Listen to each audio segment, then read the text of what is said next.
First at 6, a plan to put a homeless shelter in another Austin neighborhood. City council members have ordered city staff to find a city-owned building to turn into a temporary emergency shelter as soon as possible. It's part of a bigger effort to reduce the size of the homeless population in downtown Austin. But as KXAN's George Rodas shows us, it's a tall order for a city that's short on available space. The Austin Resource Center for the Homeless, overflowing. The sidewalks look about as busy as you'd imagine it is inside. It's a problem on many levels in the eyes of Austin Mayor Pro Tem Kathy Tovo. In a city as prosperous as Austin, in a city as innovative as Austin, we need to find a solution. Tovo says to give these folks shelter and to reduce crime.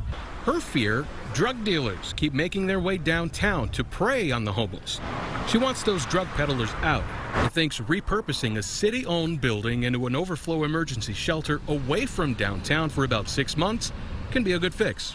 Will likely be existing recreation centers, and then we'll have to have a conversation about, how to keep those programs that are currently going on in those recreation centers going.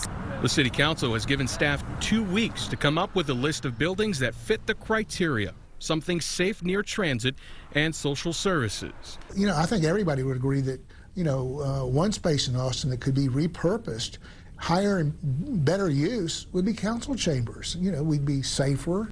Mike Levy has lived in Austin since the late 60s and recently served on the city's Public Safety Commission.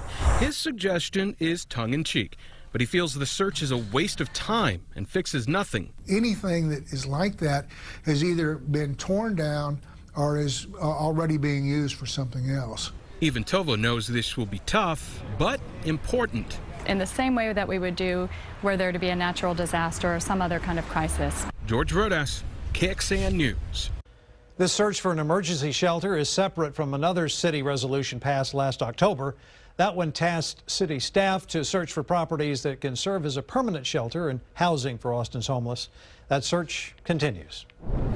Seeing so many people living out on the streets, it's easy to create a narrative in your head about who they are and how they got there.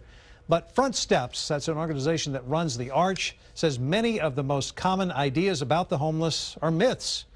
And it's working to correct the record. Front Steps says most people who enter a homeless shelter will leave within 30 days, never to return.